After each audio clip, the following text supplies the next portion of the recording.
안녕하세요. 보고나온 김프로입니다. 최근 중국의 석탄 발전 문제로 요소수 대란이 일어나고 있죠. 그리고 유럽에서는 천연가스 가격 상승에 따른 문제가 터지기도 했습니다. 결국 에너지 문제는 환경 그리고 산업과 생활 전반에 영향을 끼칠 수 있는데요. 이번 시간에는 맥킨지에서 밝히고 있는 5가지 유럽 에너지 시장 트렌드를 통해 우리나라의 에너지 시장이 어떻게 펼쳐질지 가늠해보는 시간을 갖도록 하겠습니다. 첫 번째는 기후변화 대응 목표에 따라 지속 가능한 에너지 자원에 대한 수요의 지속적 증가를 예상하고 있습니다.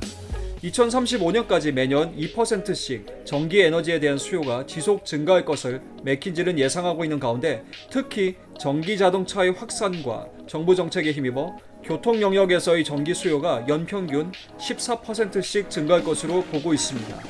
또한 그린 수소 에너지의 수요가 폭발적으로 성장할 것으로 예상하고 있는데요. 2035년까지 연평균 40%씩 성장할 것으로 점치고 있습니다. 현대차가 적극 투자하고 있는 수소에너지 사업이 곧 빛을 발할 날이 오지 않을까 조심스럽게 점쳐볼 수 있을 것 같네요.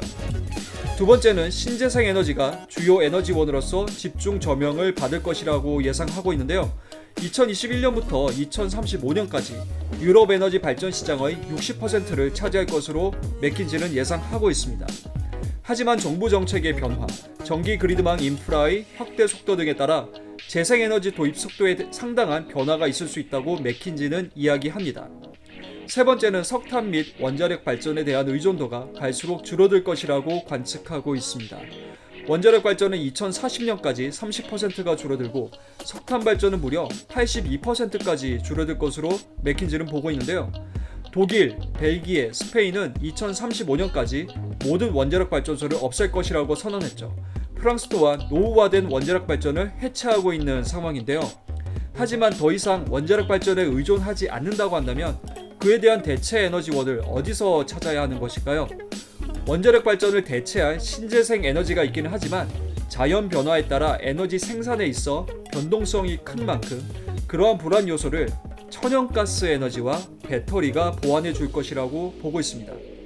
하지만 갈수록 가격이 상승할 것으로 예상되는 배터리 소재 가격이 결국 기가팩토리 확산에 발목을 잡을 수 있다고 맥킨지는 이야기하고 있습니다. 마지막으로 맥킨지는 독일이 유럽의 에너지 허브가 될 것이라고 보고 있는데요. 2021년 현재 독일은 총 21기가와트에 해당되는 에너지 교역량을 보여주고 있습니다. 2030년까지 그 교역량은 32기가와트로 50% 가까이 확대될 것으로 맥킨지는 예상하고 있습니다.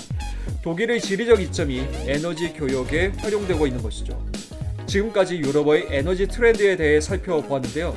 기후변화에 따른 화석연료의 쇠퇴가 예견되는 가운데 대체할 수 있는 에너지를 어디서 찾을 것인지에 대한 해답을 유럽의 에너지 마켓 트렌드를 통해 한번 가늠해 볼 수 있지 않을까 생각됩니다.